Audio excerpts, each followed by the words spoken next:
I booked the Airbnb because it was cheap, close to the lake, and available at the last minute. That should have been my first warning. The place was listed as a quiet private guest cottage about 20 minutes outside a small town in upstate New York. The photos showed a clean little house with wood-paneled walls, a stone fireplace, and a back porch that overlooked the trees. It looked old, but in a charming way. The kind of place people rented to unplug for a weekend. I'd been driving for almost 5 hours by the time I got there, and all I wanted was silence, a shower, and sleep. The host, a man named Martin, was already waiting in the gravel driveway when I pulled up. He looked like he was in his 60s, tall, thin, gray hair, flannel shirt, work boots. He didn't wave when I got out. He just watched me unload my bag like he was trying to place me from somewhere. Then he said, "You're only staying 2 nights, right?" I remember laughing a little and saying, "Yeah. Just the weekend." He nodded, still not smiling. "Good." That was strange enough on its own, but I tried not to read into it. Some hosts were awkward. Some were territorial. Maybe he didn't like renters. He walked me to the porch, unlocked the front door, and stepped aside. The inside looked mostly like the photos. Small living room. Kitchen in the back. 1 bedroom off the hall. Everything smelled faintly like old wood and dust, like the place had been closed up for a while. But it was clean. Not perfect, just clean enough that I wasn't worried. Martin stayed in the doorway while I looked around. "The heat works," he said. "Wi-Fi comes and goes. Water takes a minute. Okay." He pointed down the hall toward the kitchen. "There's a basement door near the pantry." I looked over automatically, expecting him to say something normal, like the breaker box was down there. Instead he said, "Don't open it." I actually thought he was joking. I smiled and waited for him to smile too. He didn't. "I'm serious," he said. "You don't need anything down there. If you hear anything, ignore it. The house settles at night." For a second I just stared at him. Then I said, "Sorry, if I hear something in the basement, I'm supposed to ignore it?" "It's an old house." He handed me a key. "Just leave that door closed." And then he walked back to his truck. That should have been the moment I got back in my car and left. Instead, I stood there on the porch with the key in my hand, telling myself he was just an eccentric old guy trying too hard to sound mysterious. Inside, I locked the door behind me and did a quick lap through the house. The basement door was exactly where he said it would be. At the end of the kitchen, next to a narrow pantry cabinet. It was painted the same off-white as the walls, with a brass knob and a deadbolt above it. The deadbolt was locked. That made me feel a little better. I dropped my bag in the bedroom, took a shower, ordered food, and tried to forget the conversation. For a while, it worked. The house was quiet in that deep, isolated way only country houses are quiet. No neighbors. No traffic.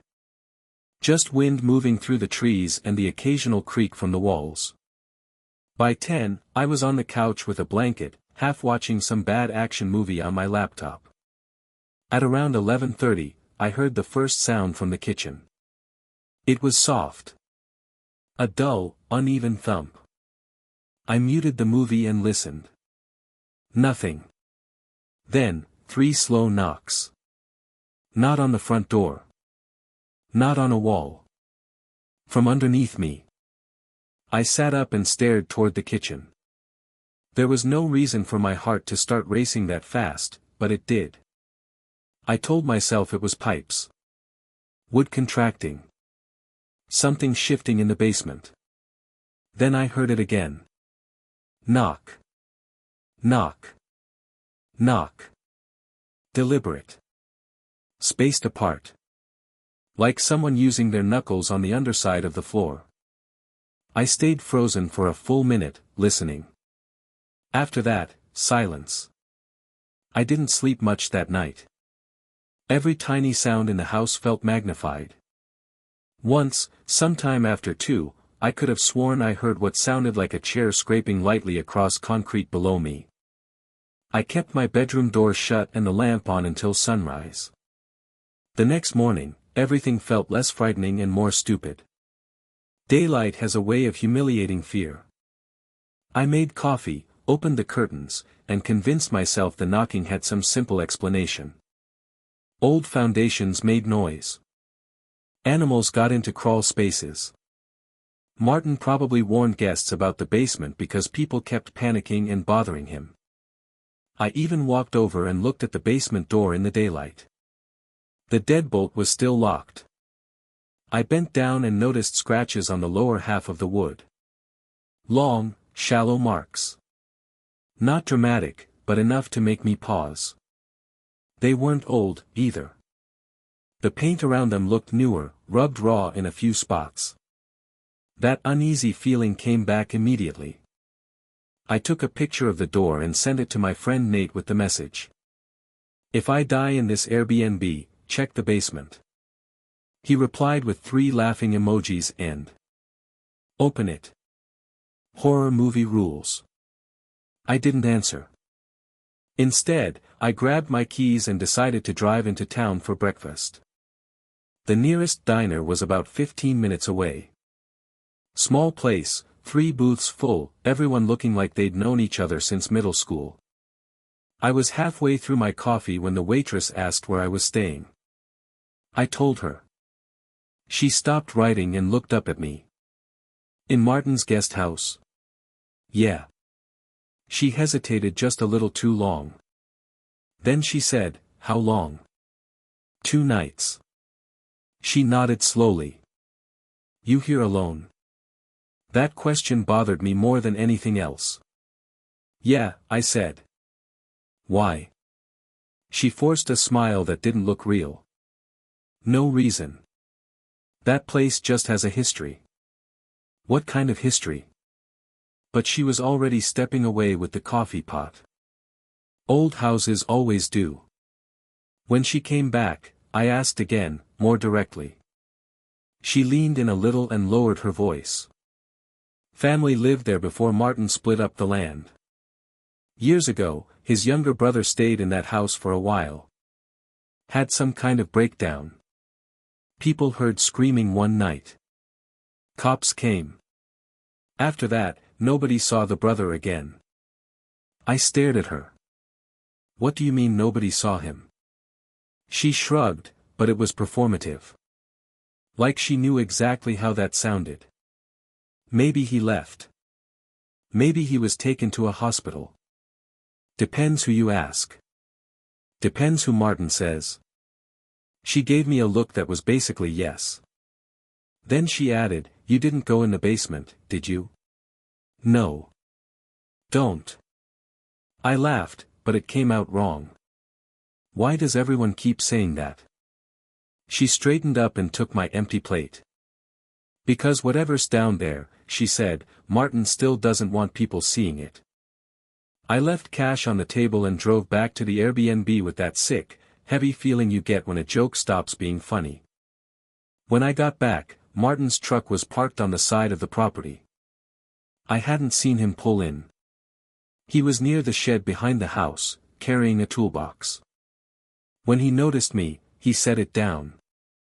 "You went into town," he said. It wasn't a question. "Yeah. Breakfast." He looked past me toward the house. "Everything all right?" I thought about lying, but instead I said, "I heard knocking last night." He didn't react much. "Old pipes." It sounded like it came from the basement. He picked up the toolbox again. It didn't. Then he started walking away. I said, "Your waitress friend says your brother used to live here." That stopped him. He turned slowly, face unreadable. "People in this town talk too much." Did he? Yes. What happened to him? Martin held my stare for a few seconds, then said, "He left." That was it. Just he left. No explanation. No irritation. Nothing. I should have packed up and gone home right then. Instead, I spent the next few hours doing exactly what curious people in horror stories always do. Pretending I was being rational while moving steadily toward a terrible decision. I looked around the outside of the house first. There were 2 small windows near the foundation on the back side, almost hidden by overgrown brush. Basement windows. Both filthy. One was covered from the inside by something dark, maybe plywood. The other looked clear enough to see through if I got close. So I crouched by it and wiped a circle in the dirt with my sleeve. At first I saw almost nothing. Just darkness. Then my eyes adjusted. There was a bare concrete floor. A metal chair. And attached to the floor, bolted into the concrete, was a ring. I leaned closer, trying to make sense of what I was seeing. That's when a face moved into the edge of the window from somewhere inside. I fell backward so hard I hit the ground. For 1 second, maybe less, I saw pale skin, a beard, and one wide human eye staring directly at me through the grime. Then it vanished. I scrambled up and ran to the front of the house so fast I almost dropped my keys. Every thought in my head collided at once. Someone was down there. Someone had been watching me. And Martin knew. I locked myself inside, grabbed my phone, and dialed 911. I told the dispatcher I thought someone was being held in the basement of the property I was renting. She asked if I had seen a person clearly. I said yes. She asked if I was safe. I said I was inside, doors locked. Then I heard a truck engine outside. I moved to the front window and saw Martin's truck backing up fast toward the driveway. He'd either seen me at the window, or he'd been watching the house the whole time. I told the dispatcher he was leaving. She told me officers were already on the way. I should have stayed put. I know that. But after hearing those knocks all night and seeing that face at the basement window, I couldn't just stand there and wait while he drove off. If someone was trapped down there, what if Martin came back first? What if there was another entrance? What if whoever I saw needed help immediately? I went to the kitchen. The basement door was still there, still locked. I looked around, found a heavy iron fireplace poker by the hearth, and brought it back. It took 3 hits to break the frame near the deadbolt. The sound echoed through the whole house. Then the door swung inward. A smell came out first. Wet concrete, mildew, and something stale underneath it, something that reminded me of an unplugged freezer. The stairs were narrow and steep. No light switch at the top. I turned on my phone flashlight and started down. By the time I reached the bottom, my legs were shaking so badly I had to stop for a second. The basement was bigger than I expected. Low ceiling. Exposed pipes. Shelves along one wall with paint cans, jars, tools. In the center of the room was the metal chair I'd seen through the window. And near it, a mattress on the floor. Blankets. Plastic water bottles. A bucket. This wasn't storage. Someone had been living down there. Or kept down there. I swept the flashlight toward the back corner and saw movement. A man stood there half in shadow, one hand raised against the light. He was thin, filthy, and looked older than Martin, though I couldn't tell by how much. His beard was uneven and gray. His eyes kept blinking like the light hurt them. "It's okay," I said immediately. I called the police. He didn't answer. I took one careful step closer. "Are you hurt?" He looked past me, not at me. Then he said, very quietly, "He'll say I'm sick." That sent a chill straight through me. What? He tells people I'm sick. My mouth had gone dry. "Are you his brother?" The man nodded once. Before I could say anything else, I heard a sound from upstairs. A door slamming. Then footsteps. Heavy, fast, coming across the kitchen. Martin. The man in the basement flinched like he knew that sound too well. I backed toward the stairs and turned my flashlight up. A shape appeared at the top landing. Martin stood there breathing hard, one hand on the broken frame. He looked down at me, then at the man behind me. For the first time since I'd met him, he looked openly angry. "You had no right," he said. I said, "The police are coming." He didn't even blink. "He's dangerous." Behind me, the man laughed once.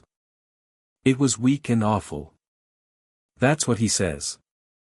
Martin stepped down one stair. I raised the fireplace poker without even thinking. "Don't," I said. He stopped. For a few seconds nobody moved. Then, in the distance, I heard sirens. Faint at first. Then closer. Martin heard them too. Something changed in his face. Not fear exactly. More like calculation collapsing. He looked at his brother again, and I swear the hatred between them felt older than the house. Then he backed up, slowly, and disappeared from the top of the stairs. A second later we heard the front door open. Then shut. The police found him walking down the road less than a mile from the property.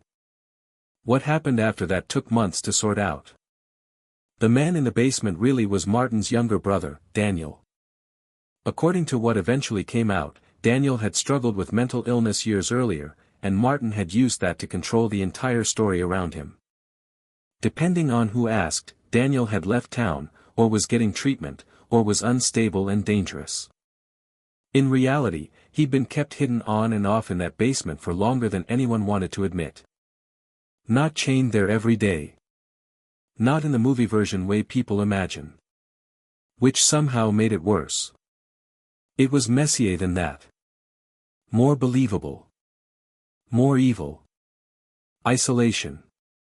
Control. Threats. Sedatives, according to the police. Periods where Daniel was kept compliant, then brought back when he tried to leave or tell people what had happened. Martin had spent years building a version of the truth that the town found easier to live with than the real one. And people, I think, had chosen not to look too closely. That's the part that stayed with me. Not just the basement. Not just the knocks. The fact that more than one person probably suspected something was wrong, but suspicion is easy to bury when the person in charge seems calm, respectable, and local. I gave my statement, turned over the photos, and never went back after that weekend. For a while, I couldn't stop thinking about one thing Daniel said. "He'll say I'm sick." Because that was the whole system. Not locks. Not chains. Just a story repeated enough times that nobody questioned where he'd gone. The Airbnb listing disappeared 2 days later. By the next week, the guest house was offline completely. Last month, out of morbid curiosity, I checked the old road on satellite view. The house is still there. The trees have grown thicker around the back.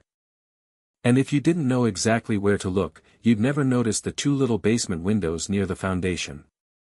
You just see a quiet rental in the woods.